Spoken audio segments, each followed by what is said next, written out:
моя жизнь с утра до вечера, и с ночи до утра. Ну, если так, по-честному. Ну, давно я просто, и без этого искусства я себя не вижу никак. Больше ничего не умею. Ну, и что-то еще, может, уметь чуть-чуть, но в основном про это, про искусство.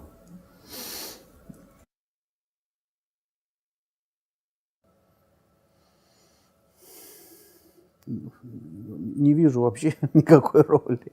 Мне кажется, ну, такой винтик, может быть, когда-нибудь, что-нибудь. Не знаю, на самом деле очень сложно оценить свое искусство. То есть я могу рассказать такую историю, что, например, я, когда был студентом, писал каждый день по несколько работ с натуры. Ходил на улицу, там писал. Ну, вот. И так как не было материалов, я часто брал уже сделанную работу, ее записывал. Вот один раз я выходил, например, как-то там записанный, то есть ну, уже готовая сухая работа, ну, хотел ее записать. И приехал мой отец. Он увидел, что я выхожу с этой работы, и говорит: ты можешь, говорит, ее не записывать? Я говорю: ну, слушай, он никогда меня ничего не просил. Я говорю: ну ладно, взял другую записал. Вот эту, говорит, бери, а вот эту нет. Но она мне совсем не нравилась, раздражала меня. Потом я очень долго, лет 5 не видел вообще этих работ того периода.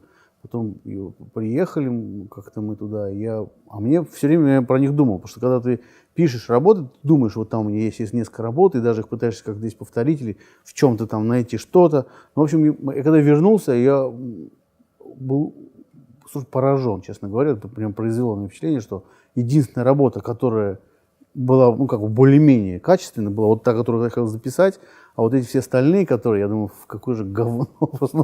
Вот такая вот бывает. Поэтому, как себя оценить место, это нужно быть, я не знаю, кем, чтобы оценивать себя в искусстве.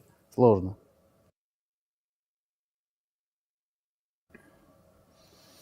Ну, человек связывает их. То есть, ну, восприятие, я думаю, новое, старое. Но мне кажется, хорошее искусство, настоящее и большое, оно что новое, что старое. Оно никак, это и есть. А какая-то шелуха или там что-то там, какое-то там, что-то такое фальшивое, это все отсыхает. И просто вот стержень вот из каких-то, в разные века были там художники и искусство, которые образуют вот этот стержень искусства. Он и в будущем будет, я думаю, там и в прошлом, вот это такой стержень. Все остальное как-то отваливается, мне кажется.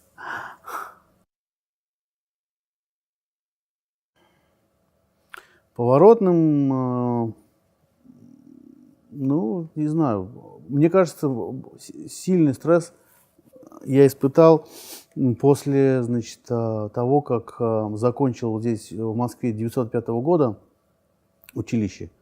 И мне казалось, что я там вообще, меня пытались все 4 года выгнать, потому что я что-то там формализмом занимался, изучал какие-то фактуры, там что-то такое. Мне казалось, что я такой на острие атаки.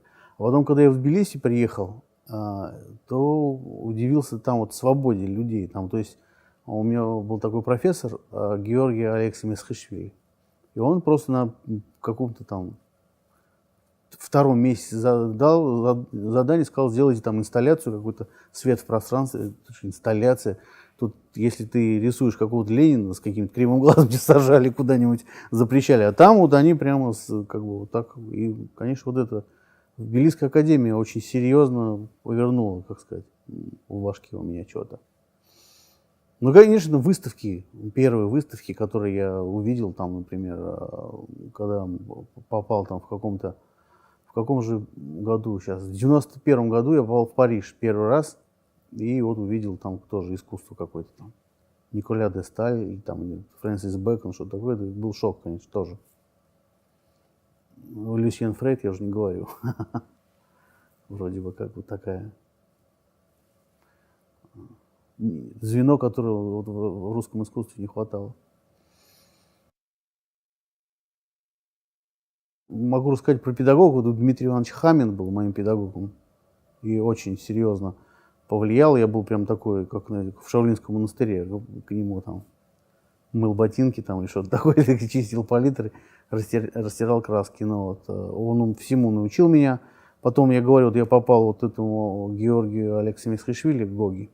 Он тоже серьезно раскрыл башку. Отец тоже потом в какой-то... Отец в большей степени сейчас, например, творчество отца. Я там после его смерти как-то я рылся в работах и обнаружил какие-то вещи, которые никогда не обращал внимания. Там он занимался таким каким-то импрессионистическим в портрете. В общем, там какая-то такая очень такая запутанная история. Мне очень нравится его работа, я там смотрел. Но вот из таких, как бы, ну, это одна. А так, ну, не знаю, кто. Все я там в студенческие времена, кроме Веласкеса и Эль Греко, никого не признавал. Потом мне нравился Матисс, Брегель, там, я не знаю, ну, все такое, ну, как обычно. Не могу сказать что-то такое выдающееся для меня. Ну, так, это все ровно, по-моему, как у всех.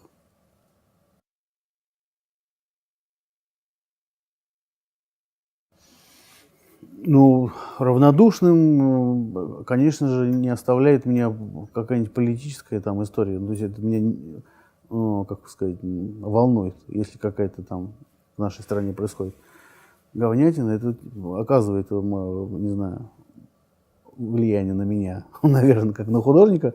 Но я вот это все пытаюсь выразить в пейзаже там или в чем-то в таком. Не впрямую там как... У меня были графические работы только какие-то. Я очень давно рисовал там баталии. С детства я любил там древние греки, там что-то такое, потом рыцари. Ну, то есть как тут иногда я рисую пером. Ну, вот.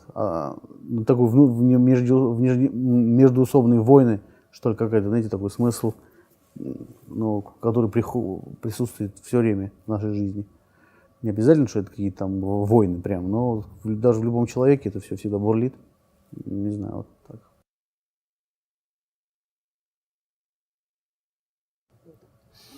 Ну, его очень мало, к сожалению, потому что вот этот вот Советский Союз, вот это советское, как бы, это есть, ну, это, на самом деле, мне кажется, это сжатая пружина. Вот что я, во в чем я уверен, что вот русское и вот вообще на постсоветском пространстве искусства это сжатая пружина, которая сжималась очень так довольно плотно. Сначала вот этим всем совком, потом сейчас тоже безденежьем и отсутствием абсолютно арт-рынка, арт-бизнеса, кураторов, журналов, искусствоведов. Ну, то есть всего вот это, ну, как в любой, я думаю, отрасли в нашей стране. Точно так же и наука, я считаю, это сжатая пружина. Правда, единственное, что с наукой, наверное, проблемно, что, не знаю, весь мир развивается. Но в искусстве, например, я считаю, что весь мир развивается очень бурно и очень, как сказать, там, не знаю, интересно. А у нас здесь это такое, ну, пока, ну, волнообразное, пока сжатое, но потом мы можем в любой момент выстрелить. Не знаю, возможно ли это в науке выстрелить, когда весь мир уже куда-то улетел. Ну, может быть, я не знаю. Но в искусстве, мне кажется, возможно.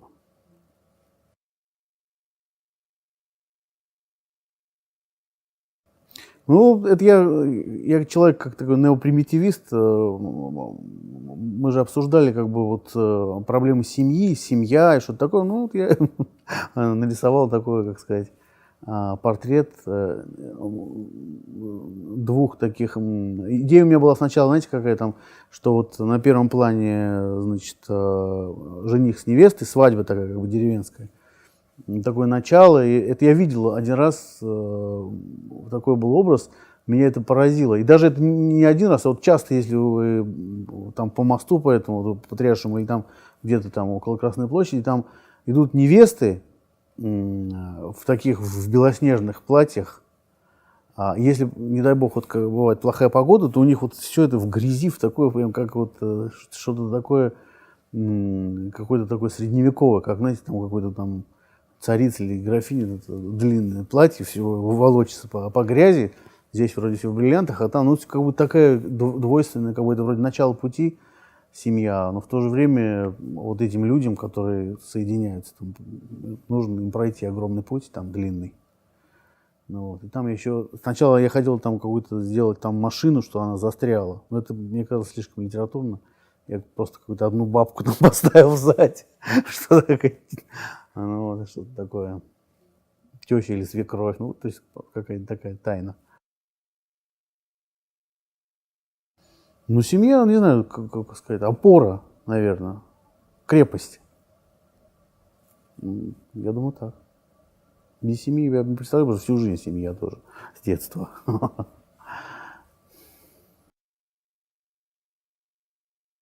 Так вот получилось, что у нас такая большая очень семья, и друг на друга мы влияем серьезно. Там много детей, уже они выросли, кто-то там актеры, кто-то художники, кто-то там еще что-то не знает. Там. Ну, в общем, ну, это в принципе моя семья вот наша, она как-то такой мир такой для меня. Абсолютно, ну, такой замкнут. Ну, с одной стороны замкнутый, но с другой стороны такой прям, не знаю, модель там всего света там. Потому что много детей, и они там абсолютно разные. И, в общем, за ними наблюдаешь, и, конечно, это, не знаю, интересно, по крайней мере. Так легче. Ну, легче прожить, там, не знаю, легче бороться, легче, не знаю, все.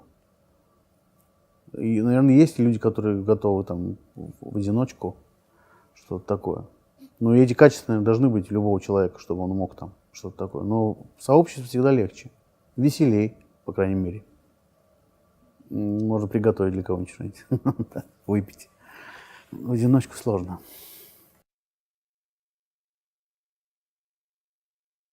Смотреть нужно, это как, знаете, там, любому какому-нибудь крестьянину, если там в средние века, да, или там вот какому-нибудь там, не знаю, из амазонских каких-нибудь джунглей, дать послушать Моцарта, ну, не знаю, как он отреагирует на это. Это нужно образование, это нужно все время смотреть, ходить. В этом должна быть потребность, и чем больше ты слушаешь классическую музыку, тем больше она тебе нравится. И то же самое с искусством. Чем больше ты его смотришь, чем ты больше узнаешь, ну, вот это, когда говорят, что я так сам могу нарисовать, это самые страшные слова для меня, честно говоря, потому что, ну, возьми, нарисуй так. Но это, как сказать, это же тоже люди всю жизнь рисовали там, с доисторических времен. То есть это потребность человека выразить что-то, кроме музыки и танца, кроме вот что-то такое еще нарисовать. Но то же самое, это поэтому во всех людях это и есть. И поэтому, чтобы как бы, ну, смотреть и, то есть, например, вот Гуму хорошо так вот сравнить. Как, например, вот какого-нибудь человека, который никогда ничего не одевал, убедить его, что он должен что-то одевать. И одевать, например, не такой пиджак, а вот такой, и сякой, или рубашку, там, шляпу, что такое. То есть это всю жизнь человек в этом варился, что сменяла одна одежда другую, там, костюм, гульфики, там, какие-то, не знаю, там, шпильки, что-то декольте. Ну, вот, и в этом, в принципе, почти каждый человек разбирается, более-менее. Не все, конечно, но более-менее. То же самое и с искусством, это, как сказать, ну, это нужно изучать. Так же, как еда. Дети, если не едят разную еду, они вырастают чуть глупее, чем остальные, которые едят. Ну, то же самое, мне кажется. Смотреть просто, и все.